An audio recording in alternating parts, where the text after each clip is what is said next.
Salut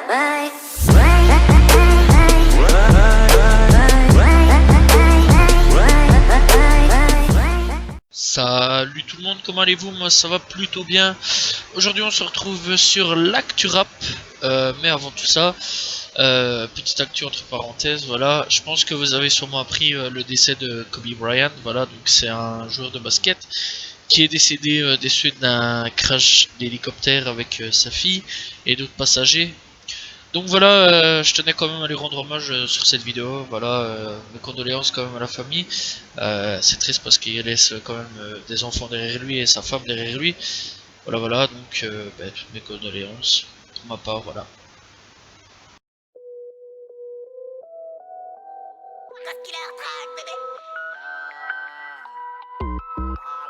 Bon, on commence pas trop l'actu rap assez bien, voilà. Donc La Fouine a sorti son album Bénédiction et bien après tout ça, il arrête. Voilà, voilà, fini pour lui. Il vient clairement de dire qu'il arrêtait. Donc sur Snap, non pas sur Snap, sur Insta, sur Twitter et sur Facebook, donc il annonce tout simplement que c'est son dernier album. Voilà, c'est fini. Donc il a mis, donc en gros, il y a eu un début. Donc mis à part ça, vous avez kiffé mon dernier album. Donc il commande ça. Et puis une internaute répond dinguerie. J'ai déjà hâte pour le prochain album. Alors mettez au taf. Puis après tout ça, donc il répond clairement, c'est mon dernier album. Voilà, savourez-le. Hashtag bénédiction. Voilà, voilà. Donc après sur Facebook, Instagram, c'est marqué c'est sûrement mon dernier album, tout ça. Donc ouais, ça c'est chaud quand même à ce niveau-là. Je me demande si vraiment il va arrêter ou quoi qu'est-ce parce que ça fait plus de 20 ans qu'il est là. Et à savoir que La Fouine arrête, ça fait un peu bizarre quoi, parce que je l'ai quand même, moi j'ai quand même grandi avec, j'ai quand même fait mon enfance, mon adolescence et mon début de vie d'adulte, on va dire. Donc voilà. Et ça fait un petit peu bizarre, voilà, que La Fouine arrête. Donc voilà, tout simplement, La Fouine devrait arrêter. J'espère que c'est pas vrai parce que moi je l'aimais bien. C'était un rappeur que j'aimais particulièrement bien. Voilà. On verra par la suite s'il arrêtera ou pas. Quoi, ok, donc voilà, pas plus d'infos à ce niveau-là, mis à part que logiquement il devrait arrêter le rap ou il arrête le rap tout simplement. Peut-être qu'il y aura une suite parce que logiquement il devait y avoir Capital du crime censuré volume 2. Voilà, donc à mon avis peut-être qu'il va le faire et après à ce moment-là il arrêtera ou quoi, ok, donc on verra par la suite ou par les années. Peut-être qu'il va prendre sa retraite comme Nesbill à l'époque. Voilà, peut-être même qu'il va le rejoindre, qui sait. Donc j'espère que c'est pas vrai pour ma part parce que c'était plutôt un rappeur que j'appréciais vraiment bien. Voilà. Ornella la frappe 2 à 3 mois après répond à Sofiane. Voilà, ça a été un gros bordel donc clairement. Donc à savoir qu'est-ce qui s'est passé avec Ornella Frappe et Sofiane. Alors c'est simple, donc Sofiane, il y a quelques temps d'ici avait dit en gros que c'était un gros fils de pute, tout des trucs ainsi, parce que il avait fait un feat avec la crème. Que je rappelle quand même, Sofiane avait fait aussi un feat avec la crème et Soul King, voilà. Et donc il dit clairement, ouais c'est un fils de pute, tout des trucs ainsi. Bon, ça me fait rire parce que quand t'as fait un feat avec lui et que tu vois la célébrité de fils de pute, c'est un peu chaud quand même, comme limite. Voilà, c'est un peu chaud. C'est triste quand même ce qu'il fait parce que Ornella Frappe et Sofiane avaient fait des sales trucs ensemble. Je trouve ça plutôt triste, voilà. Donc après tout ça, Ornella Frappe répond clairement en disant ouais, je suis pas un fils de pute, va pas dire que je suis un fils de pute, bref, tous ces trucs ainsi. Viens me le dire en face, donc il dit clairement qu'en fait, ça aurait pu se régler. D'ailleurs, il y aurait pu avoir un truc vraiment mieux en fait, voilà, que ce qui s'est passé. Ça aurait pu se régler, voilà. Donc dès que la vidéo a été dès que l'audio a été mis sur le net, il aurait pu aller le trouver, voilà, s'excuser ou lui dire en face, voilà, que c'est un fils de pute ou un truc dans le genre, enfin, tout des trucs ainsi, lui dire en face ce qu'il avait à dire, voilà, et après tout ça, le problème était réglé, ou alors s'excuser clairement, ce que Ornella Frappe dit clairement, et donc, à ce niveau-là, la crime l'avait pas à ce niveau-là apprécié, à savoir. Donc lui clairement avait dit que c'était pas non plus un fils de pute, voilà, tout des trucs ainsi. Lui a vraiment fait savoir directement que c'était mort entre lui. Ornella Frappe était toujours ouvert à ce niveau-là au niveau de la discussion, mais Sofiane n'a pas répondu à rien du tout à ce niveau-là. Il a absolument pas répondu, donc Ornella Frappe, lui pour lui, Sofiane est mort et enterré. On verra par le futur, mais je pense vraiment pas que leur amitié puisse revenir. C'est triste parce que Ornella Frappe et Sofiane avaient fait des bons feats, avaient fait des bons sons ensemble. Donc à ce niveau-là, c'est vraiment à suivre à ce niveau-là entre ces deux-là, quoi. MHD, encore, ouais, clairement. Donc MHD, bah, sa détention est prolongée de 6 mois. Et il encourt 30 ans de réclusion criminelle, voilà. Donc bah, je vais pas faire tout un long discours, hein, voilà. Détention des MHD est retenue à 6 mois. Il y a des nouvelles preuves, des nouvelles tricks, des nouvelles checks, plein de nouveaux trucs, voilà. Donc à ce niveau-là, il pourrait prendre 30 ans dans la tronche, clairement. Donc bah, MHD, on verra pas sortir de sitôt. Voilà, donc ce que sa sœur avait dit, bah, c'est du fake, c'est du gros vent, il sort pas maintenant, voilà, il restera en prison pendant encore quelques temps. Bon, rien d'autre à dire, hein, voilà, et il a quand même participé à un meurtre, il y a de plus en plus de preuves contre lui, et rien ne le défend à ce niveau-là, donc à ce niveau-là, bah, je peux rien dire, mis à part que la justice à ce niveau-là fait son travail, et bah on verra un petit peu à ce niveau-là au fur et à mesure du temps qui va se passer, et voir un petit peu ce qui pourrait se passer pour lui, s'il va se prendre 30 ans, 20 ans, ou 10 ans, ou un peu moins, voilà. Donc c'est quand même toujours aussi chaud l'affaire, hein. Il a quand même participé à un meurtre, voilà, il y a plusieurs preuves. Encore une fois, une voiture, voilà, on l'a vu, témoin l'a vu des yeux aux yeux, voilà, clairement, hein, il l'a vu dans les yeux, direct. Donc voilà, et bah plusieurs trucs, machin, il y a plusieurs choses qui correspondent à ce niveau-là, donc à mon avis il va prendre pour assez gros niveau de MHD. Bon, de toute façon, dans tous les cas, je dirais clairement ce qui va se passer dans les prochains mois au co-caisse, donc restez à l'affût pour les news sur MHD. Booba ben, relance aussi le clash contre Sofiane. Ouais, je crois que tous les projecteurs sont sur Sofiane en ce moment. Clairement, c'est le feu pour tout le monde. Il se fait allumer par tout le monde. C'est le feu vraiment par tout le monde sur sa gueule et tout. Donc, bah, à savoir que Booba est rentré dans le clash aussi. Voilà, bref, après qu'il y ait des multitudes de clash contre Booba. Là, à ce moment-là, il a rien fait Booba, donc je comprends pas pourquoi Sofiane s'est empressé de le clasher. Et ici Booba, bah, il relance son clash gentiment avec Fianzo en publiant sa sextape sur Instagram. Ouais, clairement, c'est chaud, voilà. Clairement, ouais, je sais pas quoi dire à ces mots-là. Donc on voit Fianzo en train de faire des choses avec une jeune demoiselle. Et tout ça filmé, voilà. Et puis il se lève, il dit ouais, filme pas un truc dans le genre. Donc voilà, il met la main devant la caméra. Et il se barre et Booba se fout littéralement de sa gueule parce que bah, il baise en chaussettes. Ouais, c'est assez chaud quand même. Donc voilà, bon, que tu baises en chaussettes ou pas, on s'en fout. Mais c'est assez chaud quand même de foutre la sextape comme ça sur Insta, comme ça, à la vue de tout le monde. Donc ben voilà, Booba fait parler de lui, il a réussi. Et franchement, bah, je crois qu'il vient de péter en deux Fianzo. Je crois pas que Fianzo va pouvoir faire un sale retour comme ça du jour au lendemain, parce que là, je crois pas que tout le monde va oublier quoi. Bah, je crois qu'il est chaud patate à lui briser sa carrière en deux quoi. Enfin, on verra par la suite pour Fianzo. C'est con quand même après autant d'années de galère de réussir à avoir percé et après essayer de ruiner ta carrière comme ça, juste pour un clash à la con. C'est triste mais bon. On verra par la suite, j'espère pour lui que ça ira et que le clash va un petit peu s'atténuer. Voilà, de toute façon on connaît Booba donc à ces voilà il va recharger. C'est con pour lui aussi, mais bon, on connaît la bête quoi, on connaît Astico, donc on verra par la suite quoi. Bon, on va un petit peu calmer le truc, voilà, pour une fois on va parler de Big Flo et Oli pour un petit peu atténuer parce que c'était quand même une sale semaine à ce niveau-là, donc on va parler de Big Flo et Oli. Donc il y a un cahier qui a été offert, mais c'est pas n'importe quel cahier, c'est le cahier de Drake qui a été offert tout simplement par Oli. Voilà, parce que il y en a un des deux, voilà, qui Big Flo bah, fêtait ses 27 ans le 22 janvier ici, voilà, donc pour l'occasion son frère lui a offert le cadeau d'un notebook, enfin d'un cahier de Drake, voilà. Donc on peut voir sur le petit cahier un petit truc Lacoste et tout, voilà, rien d'extraordinaire. Et donc à savoir que le cahier date à peu près des débuts de 2000, voilà, début 2000, et alors il avait que 13 ou 14 ans, voilà, donc à ce niveau-là. Et bah, le cahier a été vendu aux enchères en mai 2019 pour la somme de 35 000 dollars. Donc voilà, sympa comme cadeau, voilà, c'est vraiment sympa, je trouve ça vraiment beau, touchant, voilà, bon, après, c'est normal, c'est son frère, mais bon, je trouve ça un petit peu touchant quand même, voilà, d'avoir offert un cahier comme ça, surtout que Drake, c'est pas n'importe qui dans le monde du rap, voilà. Donc, bon, on termine sur une info un petit peu plus légère, je pense que tout le monde s'en met un petit peu les couilles, mais bon, c'est une info un peu plus légère, parce que là, c'est vrai qu'on a rentré dans le tacle, les prisons, les clashs, les fins de carrière, les clashs, bref. Ici, on termine tout doucement, donc on termine par les enfants du game, quoi. Voilà, tout simplement. 16-year-old bitch.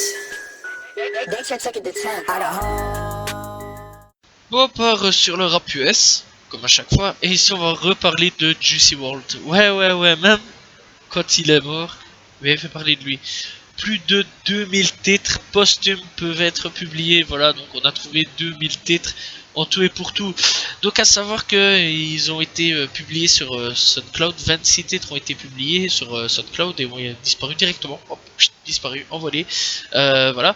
Donc à ce niveau-là, qu'est-ce qui pourrait se passer? Bah c'est simple, des projets pour l'argent, bien sûr, hein, ça on va pas se mentir, hein, c'est toujours pour l'argent, comme XXXTentacion il y avait eu avec la mère et tout, qui elle gratte au maximum pour avoir le maximum d'argent, je vais pas mentir à ce niveau-là, c'est comme ça, c'est tout, voilà, on va pas se mentir, hein, elle gratte vraiment pour l'argent. Même chose pour du côté de Lil Peep, voilà, hein, et Mac Miller aussi. Donc à mon avis, ça va gratter au plus possible. En plus, avec 2000 têtes, croyez-moi, il y a moyen de faire au moins quelques albums. Voilà, je l'avais dit précédemment. Et je crois clairement qu'il va y avoir d'autres albums, voilà, où on va pouvoir maximum pouvoir gratter, voilà, pour avoir de la thune le plus possible. Voilà, donc des titres qui sont inédits. On verra par la suite, on verra un petit peu ce qui va se passer pour tout ça. À mon avis, ouais, il va y avoir des albums. C'est même obligé, voilà. C'est même obligé. Donc, clairement, bah, plus de 2000 têtes pour ceux qui sont fans de Juicy WRLD. Bon, personnellement, moi je suis content. J'aime bien Juicy WRLD. J'ai toujours aimé Juicy WRLD, voilà. Mais, bon, rien d'autre à dire, quoi. Je sais que ça va être exploité, rien d'autre à dire à ce niveau-là, quoi. C'est ça qui est triste, quoi. Mais bon, je suis quand même content. Je pense que tout le monde est content à savoir qu'il va y avoir plus de 2000 titres pour Juicy WRLD. Bon, on a des nouvelles de Kodak Black. Alors Kodak Black pourrait sortir en 2022 et voir un petit peu plus tôt avec un petit peu de chance. Donc voilà, donc il devrait être libéré tout simplement aux alentours du 14 août 2022, voire un petit peu plus tôt parce que logiquement ça tomberait un dimanche. Voilà, donc Kodak Black pourrait être libéré dans 2 ans, donc bah, il a plus de 2 ans à tenir. Je vous avais dit comme quoi que ici il paniquait un petit peu parce qu'il pourrait mourir et tout, donc il demandait sa libération plus vite pour pouvoir sortir de la mort, voilà, pour échapper à la mort en prison parce que il sentait qu'il y avait un complot contre lui. Donc à ce niveau-là, il pourrait sortir tout simplement dans 2 ans. Bon, ça c'est chaud quand même parce que faut pas oublier qu'il y a des seules accusations sur lui. On verra dans tout ça, on verra s'il sortira dans 2 ans tout simplement, donc vraiment à suivre à ce niveau là au niveau de Kodak Black. Donc dans tous les cas je vous dirai quoi sur Kodak Black ou Caisse. Voilà, rien d'autre à dire à ce niveau là. Smoke Purp a dépensé plus de 2 millions de dollars sur son album. Ouais, alors c'est chaud quand même, donc explication dans tout ça, donc il a fait Dead Star 2, donc premier album, ce qui paraît. D'abord, bref, c'est un gros bordel. Donc on va pas parler de tout ça, donc ce serait plutôt ce premier album Dead Star, c'était plutôt une mixtape. À ce moment-là, Dead Star 2 est un album, voilà. Donc il explique qu'il fallait qu'il fasse des chansons, voilà, donc en gros des chansons. Mais le truc c'est que nous étions tellement à fond que je posais à la chaîne sur toutes les instrus qui passaient, nous étions dans la matrice, on bossait. Et l'homme qui a un jour freestylé pendant 40 minutes, tout simplement, ben, il a dit comme quoi que son manager m'a alors dit que nous avions fait plus de 800 morceaux au total. Mon pote Avex peut confirmer. Et nous faisions rien d'autre que d'aller au studio. Et son label avait un petit peu la rage, voilà, contre lui. Et il a gaspillé plus de 2 millions de dollars en enregistrant tout simplement Dead Star 2. Voilà. Donc ouais, c'est chaud quand même. Il a quand même fait plus de 800 morceaux au total. Voilà, donc bah, il viendrait aussi à décéder. T'inquiète, lui là derrière aussi, à ce niveau-là, rien d'autre, voilà. Donc c'est quand même un assez gros gouffre financier pour lui et ses accords, enfin pour les patrons, voilà. Donc à savoir quand même qu'il a été classé 130ème des charts en première semaine. Donc à ce niveau-là, premier album n'a pas permis quand même à son boss de rentrer dans le frais.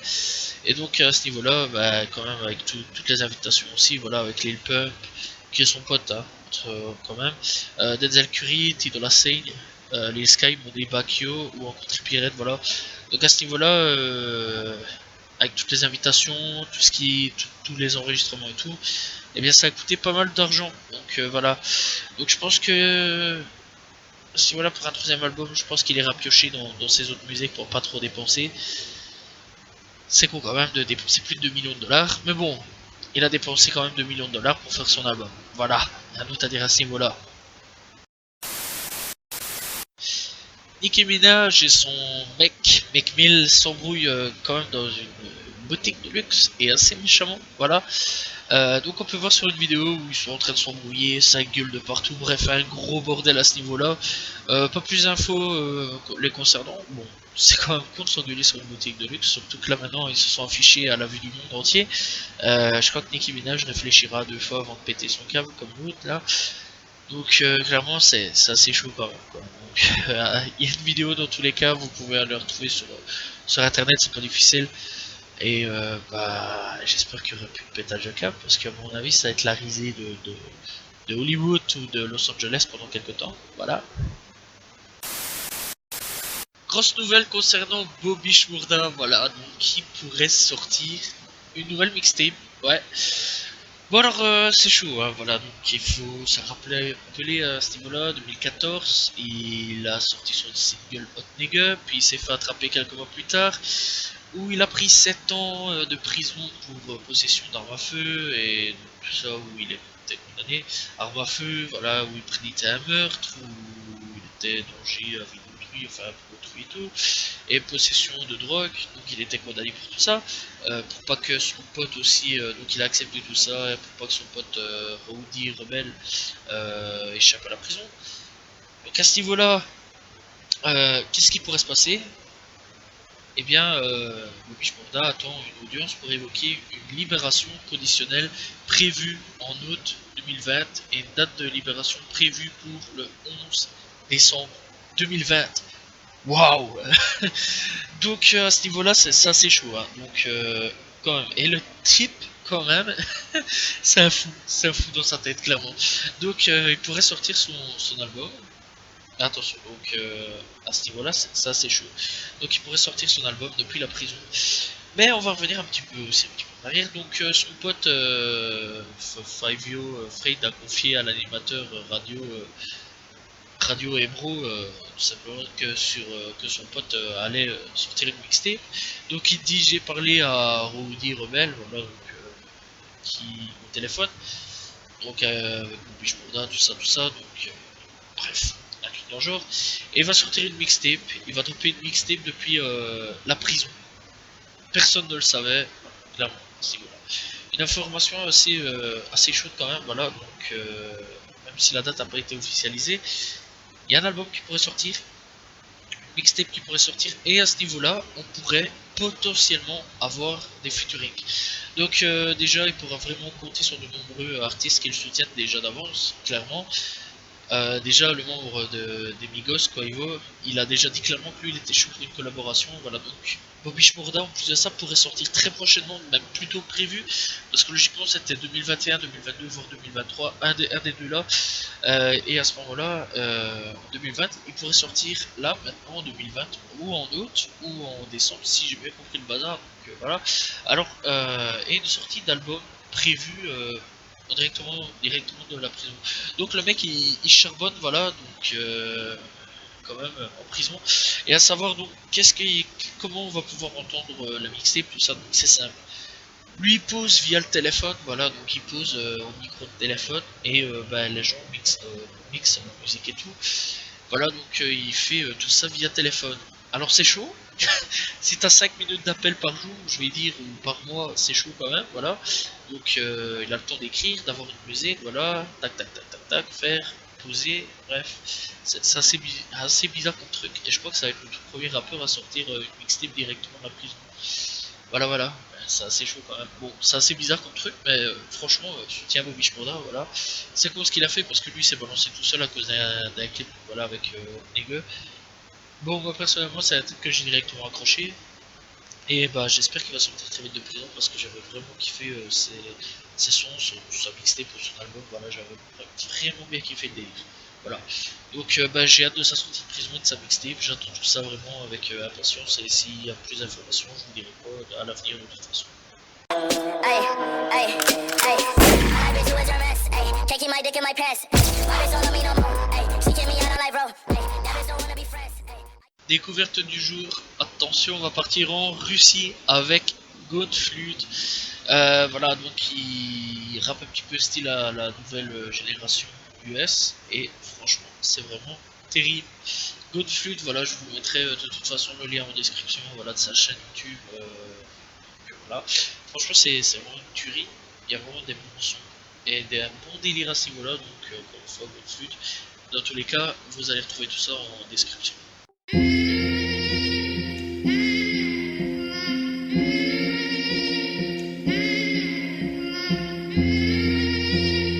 Coup de cœur du jour, eh bien, ce sera Chili, tout est calé, feat Kobalade. Bon, j'ai vraiment trouvé ça assez particulier. Voilà, j'ai vraiment bien kiffé le délire. C'est vraiment un bon délire. Voilà, c'est vraiment un sale bon mélange. Voilà, à la base, je suis pas trop chaud pour Chili. Voilà, faut le temps, à mon avis, que je m'y habitue parce que c'est assez spécial comme truc. Mais personnellement, j'ai trouvé le feat vraiment très très chaud. Allez l'écouter. Voilà, donc encore une fois, Chili, tout est calé, feat Kobalade.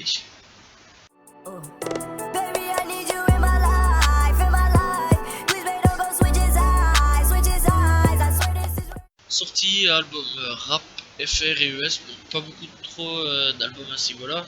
Donc pour ce qui est de FR, il y en a deux, et pour ce qui est de US, il y en a qu'un. Pour tout ce qui est FR, ce sera La Fouine Bénédiction. À savoir, c'est son dernier album, j'avais déjà dit précédemment, mais voilà. Donc franchement, allez l'écouter, c'est vraiment un très très bon album. Et pour le deuxième, ce sera Codes qui a sorti l'abbé. Voilà, qui est aussi un bon album. Voilà, Codes qui depuis quelques temps perce, voilà, et puis se fait connaître et se fait un petit nom au milieu du rap. Pour ce qui est des albums US, voilà, c'est tout simplement Royce 59 qui a sorti son album qui s'appelle The Allegory, voilà, tout simplement. Je pense que la semaine prochaine déjà il y aura un petit peu plus, voilà, il y aura 3 albums à peu près pour ce qui est rap FR et rap US, donc à ce niveau-là, je pense qu'on pourra un petit peu mieux mettre, enfin, plus mettre d'albums à ce niveau-là et vous pourrez plus écouter d'autres choses, voilà, parce que 2-3 albums, c'est vrai que ça va beaucoup. Je suis vraiment désolé, voilà. Il n'y a rien d'autre pour le moment sur la marche. Voilà, ça. Et bien voilà, l'actu rap est terminé, l'actu rap de cette semaine. Voilà, donc n'hésitez pas à liker, commenter, partager, ça fait toujours plaisir. Et donc, bah, je réponds toujours aux commentaires, c'est super important. Voilà, commenter, c'est super. Voilà, pour ma part, je fais ça. Bref, bon, on se retrouve la semaine prochaine. Voilà, n'hésitez pas à vous abonner. Je vous dis à la semaine prochaine tout le monde. Salut tout le monde. Ciao ciao.